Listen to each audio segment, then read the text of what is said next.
since Donald Trump made this threat, redesignated Nigeria as a country of particular concern, the terrorism, the banditry has intensified, even if not double or triple what it used to be.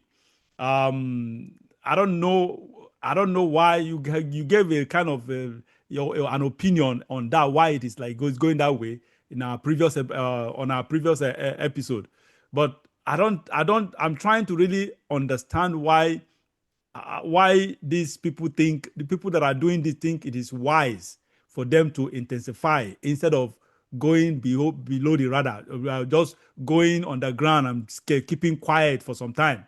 I don't know why they think doing what they are doing right now is wise.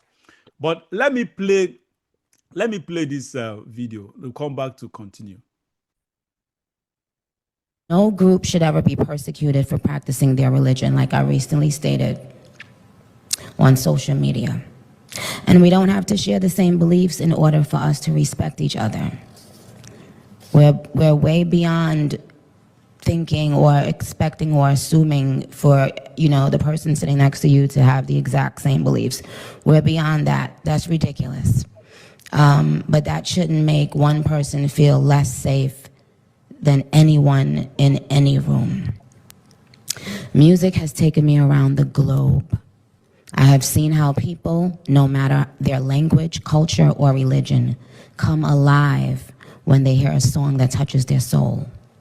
Religious freedom means we all can sing our faith regardless of who we are, where we live, and I'll cut that because I have other videos to play. That was you know her now. She's a popular whatever, Nicki Minaj. Okay, I'll come back to her. Let me play this video again, then we'll come back to continue. Within the last 1 week, a Catholic church was attacked in Kaduna. The priest's younger brother was killed. The priest was kidnapped with several members of the parish. Within the last 1 week, an Ekwa church in Kaduna also was attacked and several members of the church were kidnapped. Within the last 1 week, a school, government girls secondary school in Kebbi State, was attacked. 25 girls were kidnapped. The vice principal was shot dead. The principal was shot. The security man was shot.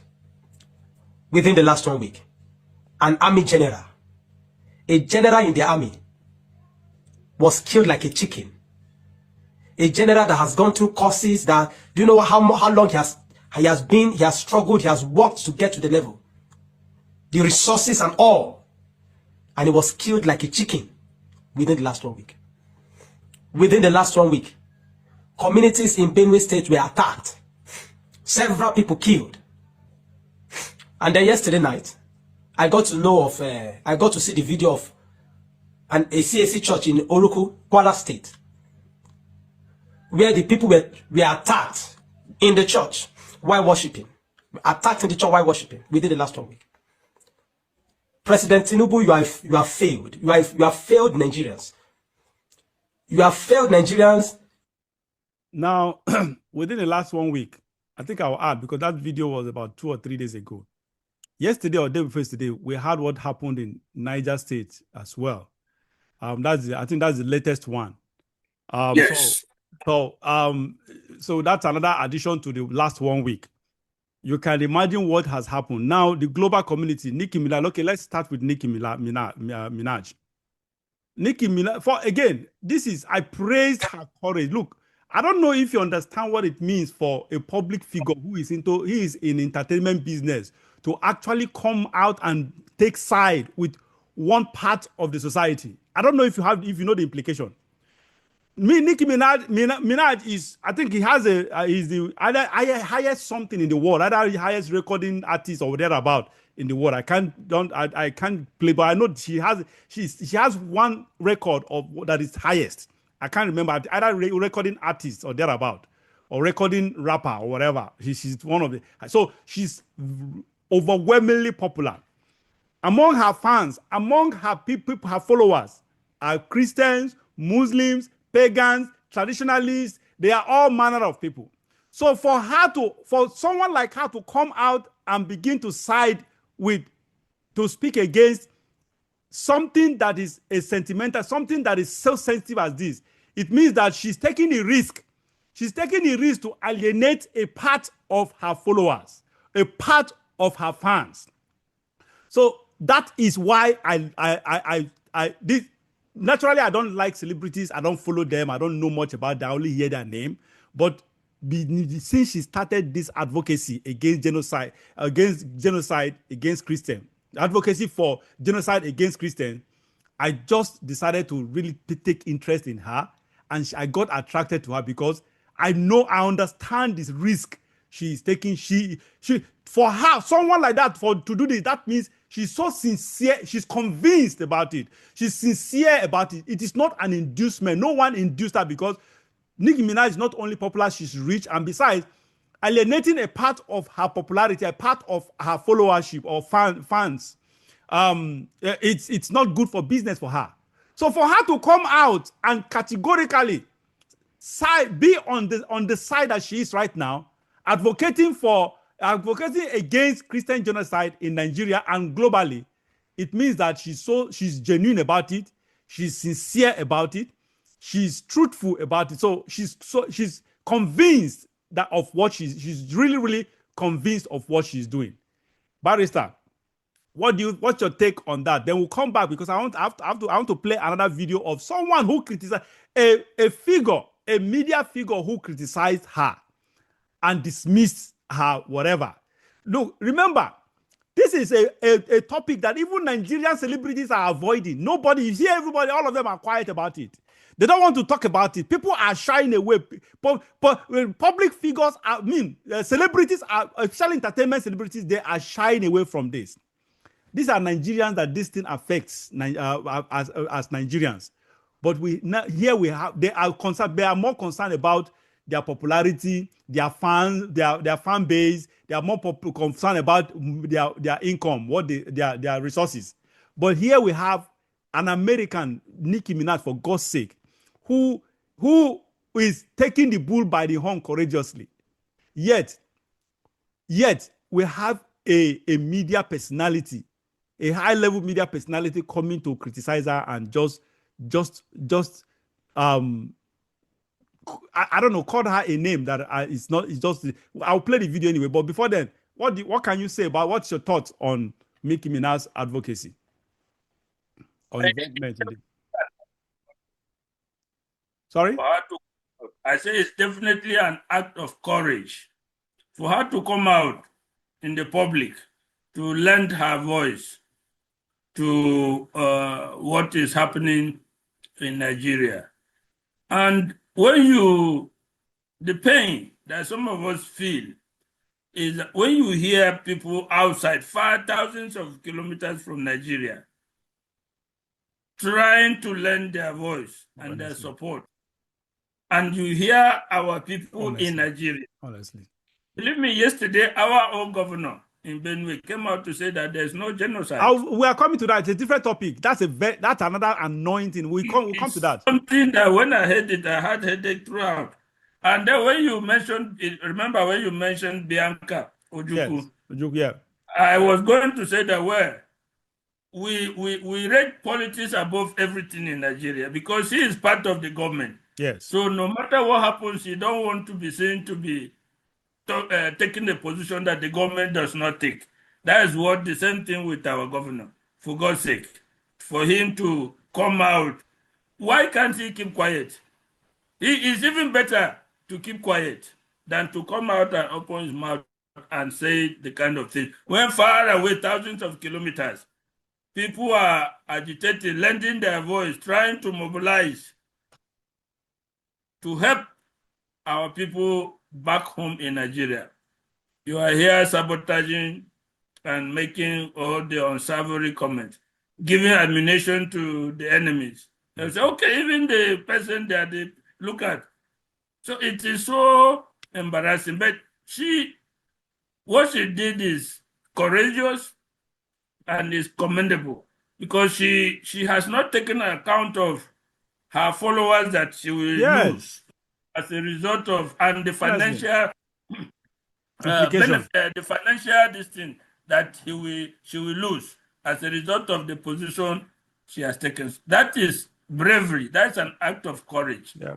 And we wish that more celebrities will come into the fray, because no matter what you say, people with followership, the followers listen to them. Yes. So, and they, in a state like US, they bring pressure on the government. They bring pressure Yeah. on their representatives. Yeah, that's it. And by extension, on the government of the United States. So the more we hear voices like that, the more we are optimistic that more pressure will be brought. Because now, you know, the government of Nigeria deployed international diplomacy and money to go and confuse the narrative in the US. You are aware the National Security Advisor went with a delegation to meet with the defense minister, defense secretary of war, and the senators and congressmen. To they didn't succeed. They didn't succeed in convincing them now. Because I watched the whatever at the Congress. What they were not convinced. They are still continuing the effort. A lot of money and resources will be deployed. It's not just a one thing. They will still continue. Okay. So we need people like that to come forward and add their voice, lend their voices and their influence on the issue. Let me play the criticism. We are helpless in Nigeria. Let me play the criticism of Minaj. Someone criticized Minaj. Let me play that. American, where there is religious freedom. My repost was that, look, Nicki Minaj is a rapper, right, from Trinidad, Port of Spain. That she should just concentrate on you know, Anaconda rap music and what's that fans called? Babs. This is not, as far as I'm concerned, she's chasing clout, even if she has been invited to this forum by White House advisor and also by Michael Walls. The thing is 1 o'clock, you said, you know, Eastern GMT. Well, I think what we should do, since now the Americans are adding, you know, influencers and all of that, we also have influencers here. Look, if I were to advise on strategy, by that time when Nicki Minaj is speaking, we should put Tiwa Savage on national television for Tiwa Savage to express patriotic opinion, to say that this is what Nicki Minaj, this is what, whatever she wants to say. Say there's no Christian whatever she wants to say. Say it. Whatever she wants to say. Because this is not a matter for people chasing clout, looking for influence and all that. We can also have Tiwa Savage or other people to defend their country. Barrister, Reuben Abati, I don't know. I thought this man is smart, but I can see he's so dumb and myopic.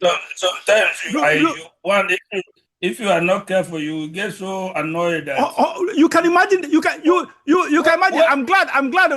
Rufai Hussein tried to challenge him, and you can imagine what this kind. That was dumb of him. He said he's a PhD holder. That was dumb of him. You say we played. Some of these people have some intellectual ability. Honestly, we played video now of someone actually enumerating how much negativity has taken place in Nigeria for just the past 1 week. We have seen evidences and evidences and more evidences and more evidences. We have seen pictures and videos of mass burial of Christians in certain communities, specific communities. Yet, someone like Reuben Abati, who I consider as a political sycophant, a political, what do you call it, slave, a man who is so bereaved of shame, a man, Reuben Abati, is so bereaved of I don't know how to, so bereaved of positive ideas, positive thinking. he has always taken the part of either being neutral when evil is being perpetrated or taking the side of the evil. Just like in this case, he's literally, Reuben Abati is taking the side of, can you imagine Reuben Abati bashing a celebrity, a US-based celebrity, who is doing the job of what Nigerian celebrities are supposed to be doing?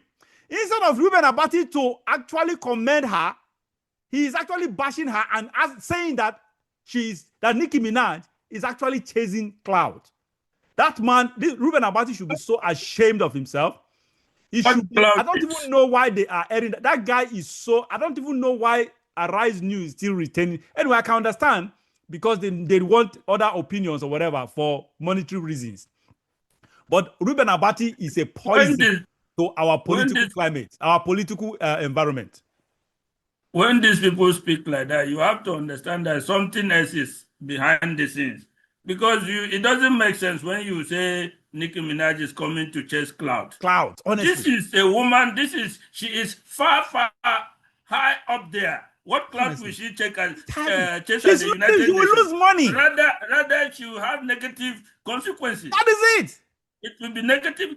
What cloud will she chase at the United Nations? She's not a politician. She's nothing. She already has that followership throughout the world. She's far, far up there. She can only lose part of her patronage and part of her supporters. What clout will Nicki Minaj chase there? And then you say, let's use, you now mentioned Tiwa Savage. Where is Tiwa Savage known? Without mind him.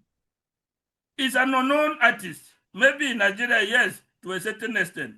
But in terms of the world, she's globally, a very unknown entity globally. Who know her? Good person, unknown artist. Then you want to use her without knowing her views.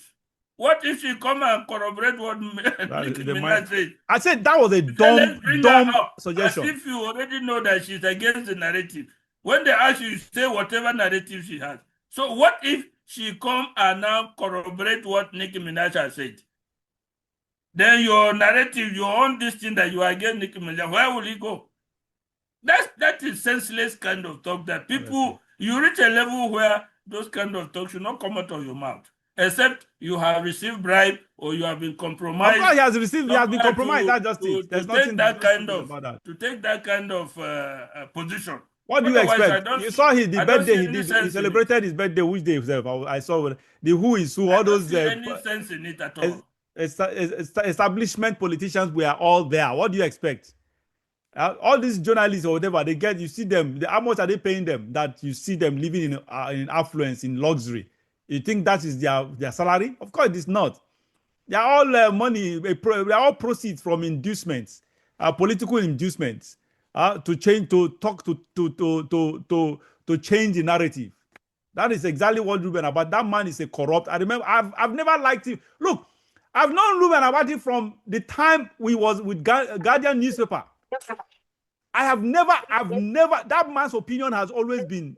I've always been an opinion that I never bought into. That guy is just I don't know. He's so dumb. So honestly, what he just said about Nicki Minaj is the dumbest thing I've ever heard from him. So dumb. Obviously, does she even think it's easy to invite such a celebrity to come? It took senators, high up people in the US. Make her to come. Yes, of course, that is it. What is that his name? Reuben. Does he have the power to invite Nicki Minaj to Nigeria? Can he do it? That man is just is so stupid, honestly. Reuben Abati is so It's above you. Just keep it in that way. Don't come and mess up on public television in that manner. Honestly. It doesn't speak well of you. It's unfortunate that someone like Nicki Minaj, who is not that a Christian, I don't even know her religion. I don't think she's a Christian. I don't even know her religion. But the truth is that for someone like her who can actually do this, she's actually, just like we both agree that she's doing this, she'll be losing money and she's losing fans for taking this position. Yes, she's doing it. And we have men of God, real ministers of God. Ministers of God, actually, including PFM president. Pentecostal Fellowship of Nigeria president, for God's sake, actually debunking this genocidal news. Say that there is no genocide. It no go better for this man of God. I'm telling you, the worst is that no wonder God says in the Bible that the judgment will begin from the house of God, from the church. Because men of God are so, honestly, their own punishment will be worse because they are the ones that are close to God. Therefore, their punishment, and yet they keep telling lies. It don't go better for men of God that knows the truth, yet they come out to push the evil narrative to the public. The problem with our men of God now is that they have become so comfortable that they don't want to get out of their comfort zone anymore. They are riding jets here and there. They are swimming in money that they cannot use. They are living in unprecedented apartments. They don't want to lose those kind of comforts. But that is not the province of a pastor of a church of Christ.